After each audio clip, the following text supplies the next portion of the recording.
Assalamualaikum warahmatullahi wabarakatuh. Bismillahirrahmanirrahim. Alhamdulillahilladzi an'ama 'alaina bi ni'matil iman wal islam was sihat. Asyhadu an la ilaha illallah wa la syarikalah wa asyhadu anna Muhammadan abduhu wa rasuluh. Allahumma salli wa barik ala sayyidina Muhammad wa ala alihi wa ashabihi wa mawalah. Amma ba'd. Qala Allah Ta'ala fil Qur'anil Azim wa huwa asdaqul qailin. A'udzu billahi minasy syaithanir rajim. Bismillahirrahmanirrahim. Wa nunazzilul Qur'an ma huwa syifaa'un wa rahmatul lil mu'minin. Wala yaziduz zalimina illa khasara. Wa qala Rasulullah SAW, likulli da'in dawa'un. Sadaqallahul azim wa sadaqa rasuluhun nabiyul karim wa nahnu ala zalika minasy syahidin wasyakirin walhamdulillahi rabbil alamin. Yang ulun muliakan, ulun hormati dan ulun sayangi, mungkin ada para habaib syaraib yang muliakan, hormati, ulun sayangi para alim ulama, ma'alim, tuan-tuan guru-guru agama, kemudian pimpinan rumah sakit dan seluruh karyawan, kemudian pengurus Masjid Asy-Syifa, bapak-bapak, ibu-ibu, saudara-saudari jamaah Masjid Asy-Syifa, hadirin wal hadirat majelis tausiah ba'da juhur yang dirahmati dan senantiasa diberkahi oleh Allah Subhanahu wa taala. Bersyukur kita kepada Allah Subhanahu wa taala karena kita masih diberi umur, diberi kesehatan, keafiatan serta kekuatan, sehingga pada detik ini, saat ini kita bisa berkumpul di tempat yang terbaik, tempat yang mulia di Masjid Asy-Syifa ini dalam rangka ibadah kepada Allah Subhanahu wa taala. Mudah-mudahan Allah mencurahkan rahmat, barakah, maghfirah kepada kita, kedua orang tua kita, guru-guru kita, keluarga kita, dan orang yang mensiarkan Islam. Kita hari ini mensiarkan Islam, mudah-mudahan ditolong oleh Allah dunia dan akhirat. Salawat serta salam senantiasa tercurah kepada junjungan kita Nabi besar Muhammad SAW, serta para sahabat, kerabat, dan orang yang mengikuti jejak langkah dan menghidupkan sunnah beliau ila yaumil jaza. Mudahan kita semua nanti mendapatkan syafaatnya Nabi kita Muhammad sallallahu alaihi wasallam.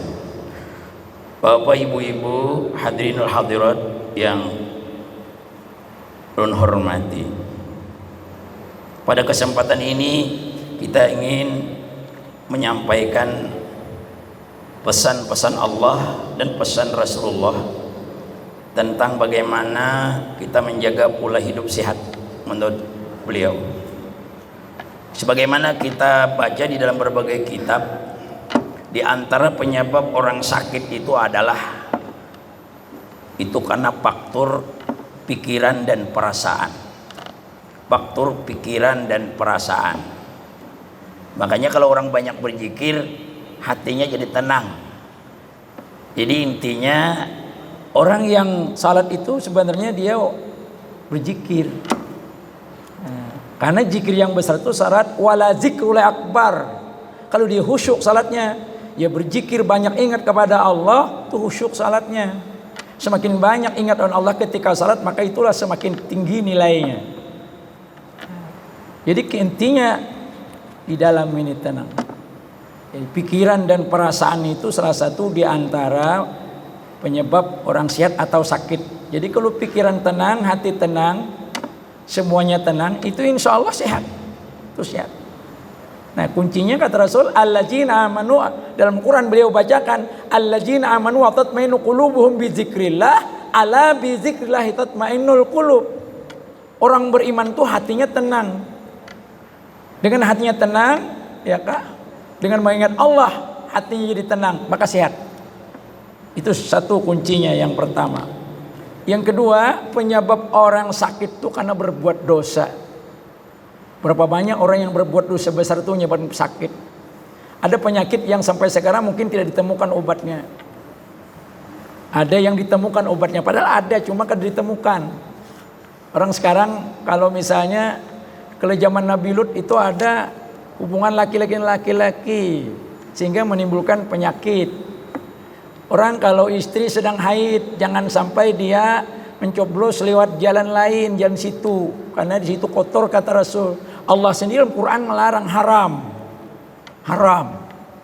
Nah itu dikhawatirkan penyakit haid dan sebagainya. Disinilah bila orang pandai menjaga agama, menjaga dirinya, menjaga kebersihannya, ia akan sehat. Itu jaminan. Makanya taharah itu paling utama kata para ulama fikih di dalam Islam itu. Pula kebersihan itu sangat utama. Nah di sini Bapak Ibu, orang berbuat dosa kan hidupnya kada tenang jadinya. Dihantui oleh perbuatan dosanya, itu bisa menimbulkan penyakit. Nah di sini Bapak Ibu. Nah, yang kedua, yang ketiga, orang bisa sakit tuh karena pola makanan. Makanya Rasul itu sudah memadahkan dalam hadis. Orang kada baca hadisnya waktu diberi 30 menit saja. Jadi kita bacakan hadis-hadisnya, kebanyakan nanti. Langsung artinya aja. Kami makan kalau terasa lapar, berhenti makan kalau sudah terasa kenyang. Sehingga Rasul di dalam kitab Mau'izatul Mu'minin itu membagi pola makan itu sepertiga air, sepertiga udara, sepertiga bentuk makanan. Makanan pokok, lauk pauk, zat pembangun, zat pelindung, zat pembakar. Itu sepertiga aja, sepertiga. Dan Rasulullah kalau makan gak mau minum dulu. Dan kalau makan itu dikunyah dulu. Tuh hebatnya Rasulullah. Dan kalau beliau melihat makanan tidak langsung dimakan, tapi diperiksa dulu. Makan ini halal atau tidak. Ini bermanfaat bagi tubuh atau tidak. Makanya minum apapun Rasul pasti memandang dulu. Ada di dalam hadis, di dalam kitab Imam Ghazali, pada jilid yang kedua atau ketiga lupa itu. Juga dalam kitab Sirus Salikin disebutkan tata cara minum saja dalam Islam itu diatur. Tata cara BAB, buang air kecil besar saja ada aturan. Kada sembarang buang, kada sembarang buang. Ternyata Rasulullah punya aturan supaya hidup sehat. Amin ya rabbal alamin. Bapak Ibu yang ulun muliakan, ulun hormati. Rasul kalau minum pasti dengan tangan kanan. Bila kalau minum pasti duduk, gak mau berdiri. Gak pernah Rasul itu berdiri minum. Bahkan cucu Sirin ketika makan berdiri ditegur, suruh dikeluarkan yang di mulut itu. Makan kurma berdiri, muntahkan dulu kata Nabi. Minum berdiri gak mau. Buang air kecil berdiri, kecuali ujur sakit atau apa gak bisa duduk. Itu pengecualian. Rasul tidak pernah berdiri minum, tidak pernah berjalan. Kalau sekarang orang berjalan minum, makan sambil berjalan dan seterusnya. Itu tanda syukur lawan Tuhan duduk. Bahkan Rasulullah sebelum makan tuh kalau batal berwudu. Orang berwudu kan siwak dulu, cuci tangan dulu, masukkan air ke mulut dulu, kumur-kumur 3 kali. Namanya madmatun, masukkan air ke hidung, intinsyak wa intinsar dikeluarkan lagi. Cuci muka 3 kali, sekali yang wajib, 2 kali sunat, 3 sempurna. Kalau sekali sah, 2 kali dapat pahala sunat keutamaan, 3 kali sempurna. Cuci muka, cuci tangan, bukan sampai di sini tapi sampai ke sini. Berlebih itu tahzil wa ghurratul muhajjalin, nanti bercahaya di akhirat. Artinya luar biasa kebersihan itu, sampai ke sini dicuci. Kepala disapu semuanya, minimal sedikit. Wajibnya sebagian kepala, sunatnya semua kepala. Sambil dipijat-pijat. Telinga juga dipijat-pijat. Wudu sudah menunjukkan cara sehat. Amin ya robbal. Ada bakteri, virus, ada debu, ada macam-macam itu akan keluar bersama air, bahkan dosa akan jatuh bersama air wudu. Mau makan berwudu, mau tidur berwudu, bangun tidur berwudu, mau berjimak berwudu. Tahu jimak bu? Hubungan dua laki bini itu jimak dulu, jaga kesehatan. Yo, kemudian habis jimak wudu lagi. Luar biasa, mau berangkat kemana aja beliau tuh wudu. Sampai ditegur kan Nabi Musa jadi disuruh tuan berwudu. Sudah ada tapi caranya berbeda, syariatnya berbeda. Yang sempurna Nabi Muhammad. Sampai ditegur dalam kitab Murakil Ubudiyah halaman kalau ada salah 27. Dan Imam Nawawi menyebutkan ditegur Nabi Musa oleh Allah. Karena bisa dialog dengan Allah. Hai Musa, jangan salahkan aku kalau terjadi kecelakaan di jalan kalau kau berangkat tidak mengambil air wudu. Berarti kalau orang mau berangkat pakai mobil apa tuh wudu dulu. Jadi ketenangan tuh luar biasa. Sebab orang bisa celaka tuh pertama kada tenang. Dulu ada orang pandai menyupir mobil apa aja dia. 15 tahun dia naik gunung, turun gunung bawa yang berat-berat. Dia menyupir di saat dia bertengkar dengan istri, lalu pergi nyetir menabrak orang. Berarti pikiran kada tenang. Yang kedua, penyebab tabrakan tuh karena ngantuk. Yang ketiga mungkin mabuk. Di situ kata polisi mabuk atau ngantuk. Makanya kalau ngantuk lebih baik berhenti. Nah di situ Bapak Ibu menjaga keselamatan dan kesehatan. Amin ya Rabbal. Jangan kau pergi berangkat kalau kau tidak wudu jatuhan, tidak mengambil air wudu. Jangan salahkan aku kalau terjadi nanti musibah kecelakaan. Di situ Bapak Ibu, artinya kita nih harus memiliki ketenangan. Orang berwudu itu insya Allah tenang. Semua dibersihin, semua cegar, pet dan sebagainya. Amin ya Rabbal. Belum sampai ke kaki dicuci. Mau makan bayangkan. Jadi pola makan yang sehat itu Rasulullah. Luar biasa. Habis makan baru minum air. Itu Quran yang bilang, kulu wasrabu, makan dan minumlah. Makan dan minumlah. Berarti minum itu terakhir nanti. Boleh dibaca sedikit dulu, tapi terakhir.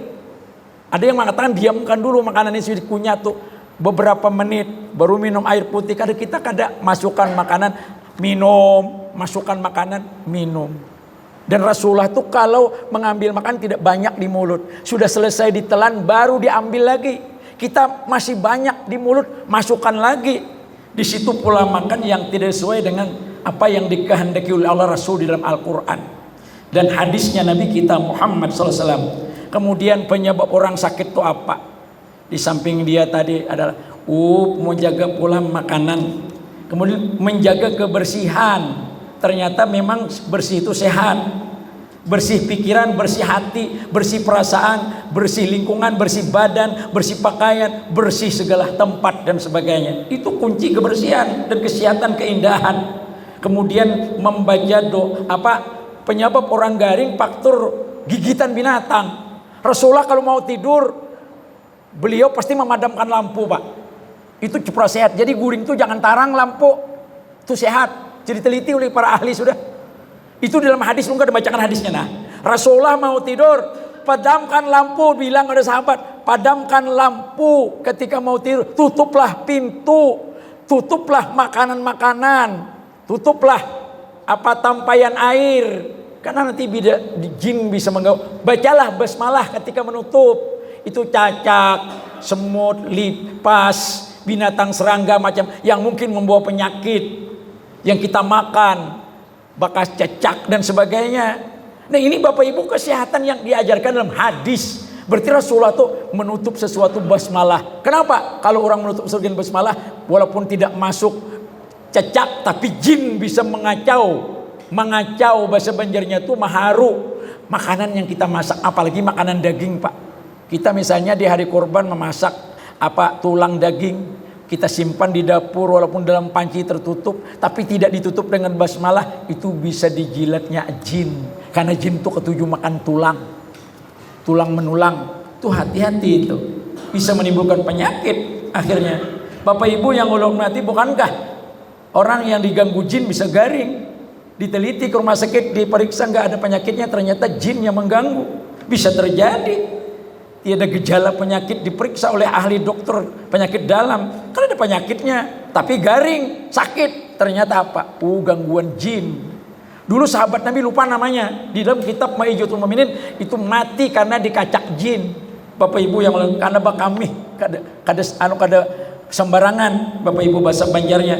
Nah baik, itu punya penyakit faktor cuaca, itu punya penyakit. Nah jadi Rasulullah menjaga kesehatan itu menjaga pola makan, menjaga kebersihan, membaca doa dan menggunakan tangan kanan, makan saat lapar berarti sebelum kenyang, tidur malam hari yang cukup. Rasul tuh cepat tidur, cepat bangun. Jadi itu kalau diselidiki kan, kalau jam anu fungsi seluruh organ tubuh ini ada fungsinya. Kalau kita tiap hari begadang, ya kalau sekali-sekali nggak apa-apa lah, begadang, kurang tidur dan sebagainya. Makanya ada hak tidur, ada hak makan, ada hak ibadah, ada hak istirahat, itu diajarkan dalam Islam. Kalau orang misalnya ibadah berharian kada istirahat, dilarang Nabi. Orang bekerja seharian semalaman full tapi nggak ada istirahat, dilarang Nabi. Ada saatnya bekerja. Coba baca Quran. Wa ja'al laila libasa wa ja'alna nahara ma'asya. Malam dianjurkan istirahat, siang dianjurkan bekerja keras. Yang enak tuh malam, siang boleh tidur. Ada 7 tingkatan dalam tidur tuh. Dalam Islam 7 tingkatan. Ada tidur yang celaka, ada tidur yang sehat, ada tidur yang sunnah, yang membawa rahmat, ada tidur yang rugi, ada tidur banyak tuh, ada 7 tingkatan, lupa Imam Ghazali nanti dibawakan kitabnya. Jadi kalau siang hari itu tidur yang bagus tuh sesudah ini, sudah zuhur, setengah jam atau sejam sebelum zuhur. Kalau siang itu bagus. Kalau imbah asar nggak baik Pak, orang penyakitan nanti. Itu dipadahkan Nabi dalam kitab Sirus Salikin dan Ajurul Mahub. Di 3 dilarang Nabi tidur. Pertama tidur habis salat subuh. Makanya sembahyang subuh bangun cepat, karena sehat di situ. Mandi dulu, siwak dulu, segar, berjalan ke masjid, berjalan sehat. Kalau misalnya jauh ya berkendaraan, kada apa-apa. Sebab mau berjalan terlambat, orang tonton hanya datang. Itu dianjurkan, paling besar pahalanya. Teman kita di kampung itu ada yang berjalan kan ya, kadang-kadang berkendaraan, tuh sehat jadinya. Amin ya rabbal. Banyak gerak. Rasul tuh salat sunat ba'diyah qabliyah aja tuh 22 rakaat. Kadang-kadang sehari sunatnya aja. Nang spesial rawatib muakatnya 12, gairu muakatnya 10. Banyak yang kada tahu. Sebelum zuhur itu ada salat, sebelum asar ada salat, sebelum maghrib ada salat 2 rakaat minimal, sebelum isya ada. Jangan dipadahkan ke dada, tapi kada muakat. Kadang dikerjakan Nabi, kadang tidak. Sampai Rasul makanya kita Bukhari bainal azan wal iqamat as-salah liman sa antara azan dan iqamat itu ada salat. Siapa yang mau kerjakan, anjuran namanya. Dikerjakan bagus dapat pahala, ditinggalkan kadada. Dikerjakan untung besar, ditinggalkan rugi besar, kada dapat apa-apa. Kalau orang kan bekerja kada dapat apa-apa, rugi namanya. Orang berdagang kada bujung lah, kada malah berkurang, itu rugi namanya. Mudahan kita berhujung taros, amin ya rabbal. Bujung, mbak kawin berhujung 3 ekong dapat anak. Nah, ini ulun ceritakan luar sejam bertonton. Kalau ulun baca hadisnya dan seluruhnya. Jadi tidur malam, jangan tarang Pak. Ulun di rumah itu bilangnya tarang, ulun sariki. Kemudian kalau bagus tidur tuh Pak satel HP apa alat-alat ngaji Pak. Al-Baqarah, selama Al-Baqarah dibaca, ayat kursi di rumah dibaca, 1 surah. Bapak Ibu jin, setan di rumah tuh kada masuk. Di rumah kita Pak kada beton, hanya tawenya papan besadai beluang-luang. Nya kada masuk. Apalagi rumah beton. Kada ada lubangnya. Ventilasi aja orang kada ada misalnya, hanya kipas angin aja lawan AC. Jin tuh masuk biar pian kada ada lubang. Contohnya film di TV Jin dan John. Jin tuh kok masuk karena dia makhluk yang tidak bertubuh seperti kita. Dia makhluk halus, dia bukan awak halus karena maaf bapak-bapak ya. Ya tutup tadi tampayan, tutup ya Nabi baca basmalah. Kulkas tuh kan buka bebismillah, nutup bebismillah. maka dapat pahala sunat. Dan iya, kadakawa jin masuk. Dulu ada film di TV, Ucok Baba pemainnya masuk jadi jin, masuk kulkas. Jinnya masuk kulkas. Kada takutan di dinginnya. Apalagi kuas panas dingin kada takutan nih. Kalau jin tuh dari api ciptakan Tuhan, malahnya bakawan lawan api. Bapak Ibu yang hormati, nah, jadi itu Rasul menyatakan. Jadi banyaknya bajak salat sunat, Pak, gerakan tuh banyak. Jangan yang wajib aja, Pak. Nabi menjamin sampai diinguti pasti, barang siapa yang salat 12 rakaat mengikuti yang fardu zuhur, asar, maghrib, subuh, maka dijamin Pak masuk surga dan dibangun rumah di surga. Man shalla sunnatan isna asyara kulla yaumin banallahu lahu baitan fil jannah. Itu dalilnya, hadisnya sahih. Siapa yang sembahyang 12 rakaat dalam sehari semalam mengiringi sembahyang fardu, namanya rawatib. Qabliyah, ba'diyah itu 12 Pak jumlahnya. Kalau pian gawi bujur-bujur sunnah Nabi 12. Itu dijamin masuk surga dan dibangunkan rumah dalam surga. Maka rumah di surga itu kada ada lagi bata, kada lagi alat nang kait marmar semuanya. Di dalam surga itu batanya jamrud, pirus, emas, perak, intan, berlian, permata, apalagi bini pian namanya berlian. Bapak Ibu yang hormati, sampai ke sudahlah. Ulun ni kadang membuka HP nih jam berapa dah? Jam ulun mati nah baterainya habis. Minta rela. Bapak Ibu yang hormati, jadi Nabi itu ternyata pula siat. Sin pagi bangun pagi itu kada makan apa-apa. Yang dimakan sin sekitar sejam tuh madu, baik, minum madu. Dalam hadis ulun baca Imam Nasai dan Tirmidzi, Rasulullah itu setiap pagi minum madu. Tapi madunya asli, Pak. Kalau ada asli batukan bian. Gula habang diulahnya. Dibuatinya tapai menggurak. Hati-hati kada sehat. Madu. Tapi kalau pian lalakian membawa madu asli, itu pasti bakacak. Pertama madu, Pak. Jam habis sembahyang israk beliau minum madu. Setelah minum madu nanti jam 8 baru makan kurma 7 biji ajwa, Pak. Kada makan nasi, kada pernah makan roti daging dulu. Nanti kalau sudah menjelang tengah hari baru makan roti atau kambing atau yang lainnya. Itu Rasulullah mengamalkan. Sarapan paginya tuh ada kita kada roti, pakai selai. Buati kambing pulang. Bapak Ibu di Makkah tuh roti bakambing baik. Kita sini kada bakambing. Paling-paling kacang habang lawan apalah ya. Bapak Ibu.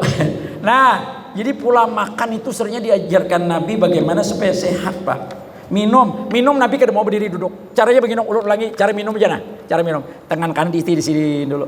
Dipandang di sini dulu banyak tadi. Ingat nih, Mak, tuh Quran nyuruh nang malajari Nabi Quran. Apa ada Al-Quran, ayat Quran, Pak. Apakah hikam kada mati banyu nikinu surah Al-Waqiah, Pak. Baca Al-Waqiah. Apa raaitumul ma'al ladzi tashrabun. Apakah ikam kada maitihi banyu naika minum? Tu Quran nang manyuruh. Syariba yasrabu tu minum. Usrub minum. Nah, jadi itihi dulu, Pak. Mungkin samut ada, mungkin apa ada, jangan ngam langsung. Mungkin nang kita minum nih, nang kita minum nih apa bercampur dengan apa? Karena ini kan pola minum, makan minum yang kada sehat. Ya nang garing tuh asal minum. Nang penting nyaman di kerongkongan. Kada tahu campurannya di situ macam-macam. Begitu pula makanan. Belum 40 lagi garing sudah. Makanya orang bahari sehat. Nabi itu pai garingnya garing ringan aja 2 kali aja seumur hidup garing ringan. Waktu anak mariap dingin, waktu anak wafat itu aja nang sampai ke masjid. Rasa pusing kepala, anak meninggal sudah wafat sudah. Sampai dipupung oleh supaya sembahyang ke masjid dibawa oleh Bilal karena lambat mengimami. Itu terakhir anak wafat itu aja. Kan pernah garing sirin kayak kita. Bapak Ibu yang ulun muliakan, karena sin memang menjaga pula kesehatan itu. Amin ya rabbal alamin. Yang jadi minum banyak itu, lalu diletakkan di bibir oleh Nabi. Lalu baca basmalah, Pak, dan berdoa.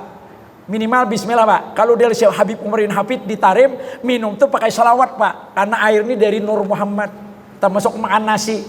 Nasi itu aslinya mutiara surga yang pecah lalu jadi padi jadi beras jadi nasi kalau ditanak, dimasak, dimakan tuh bisa berubah warna keluar.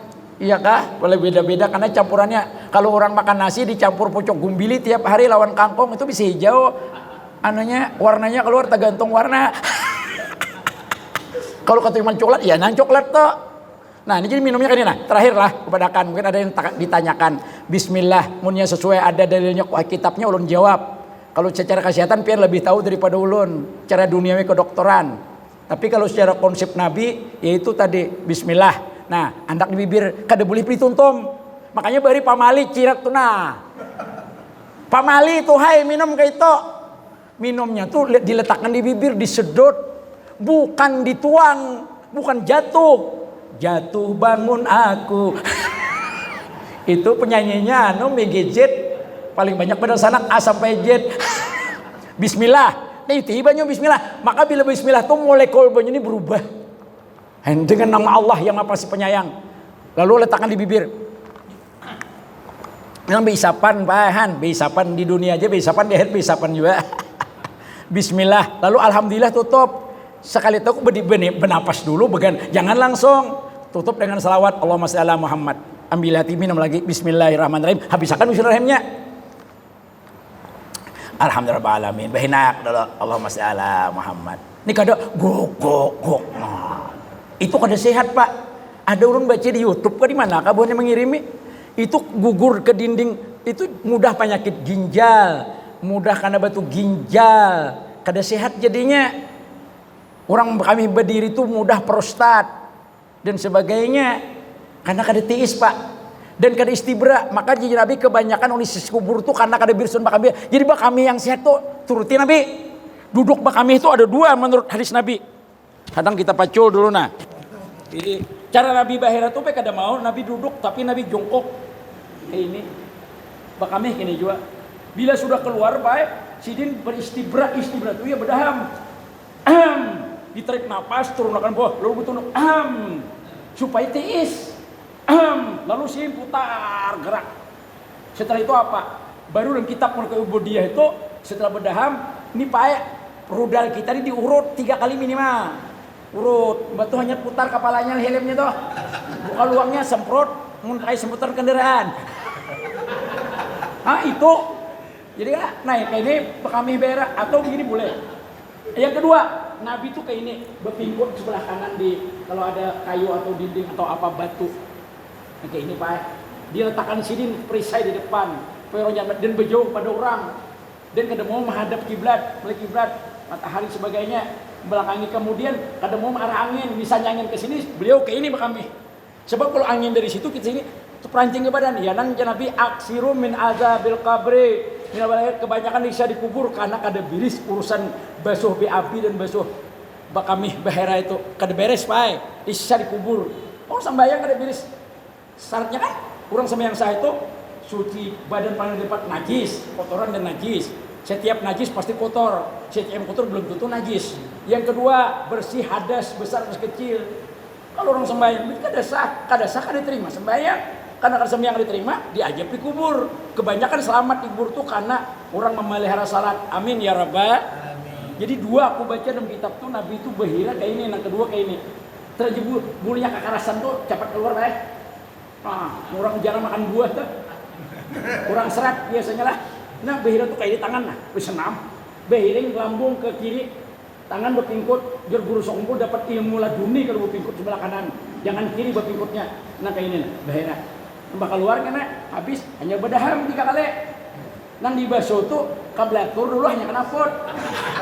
Ini kada kanapot, dulu kablatur itu di baba diri hati aja ada keluar cur. Kada tiis. Nah, itu hati-hati pula sehat dan itu membawa selamat. Amin ya rabbal alamin. Kan banyak kata, setengah jam udahlah. Karena kia pulang sambungannya. Itu aja dulu, ada panjang kata. Jadi 5 macam penyebab penyakit, kemudian pula makan dan sebagainya, banyak lagi Pak. Nah, Nabi minum madu, kurma, pagi itu utama. Pak, nah, itu Rasulullah. Dan kalau makan sore itu sin sungsung. Kada mau sin kita jam 12 nasi goreng 2 masuk. Langsung tidur. kada berapa tahun sudah diabetes. Nah karena kita, Nabi kalau makan malam pasti berjalan 100 langkah. Misalnya ada jamuan kambing oleh sahabat jam 11 malam, beliau makan tuh beliau berjalan 100 langkah baru kan mau guring langsung. Jalan-jalan dulu habis makan tuh. Ada kita maju bahari pamali makan, habis makan berapa? Bujur orang bahari itu. Ada hadisnya sekalinya. Gerak 7 langkah dulu, 7 jalan langkah, 100 langkah baru tidur. Tuh kalau makan malam. Artinya kalau makan, tapi ya ulun seumuran kada suah makan malam. Makan pagi kada suah, makan siang kada suah, makan nasi aja. Terima kasih perhatian, maaf kekurangan. Ini yang disampaikan. Semoga bermanfaat, dapat rahmat, berkah, maghfirah dan syafaat. Semoga membawa kepada keberkahan kepada kita, kesehatan, keselamatan dengan kita nuruti Nabi, mengikuti jejak Nabi, sunnah Nabi, mudah sehat beratan. Ada orang sehat jasmani, rohani sakit. Ada rohani sehat, jangan sakit. Tapi biasanya apa yuk? Sosial kada sehat. Mudahan kita sehat berataan. Amin ya rabbal.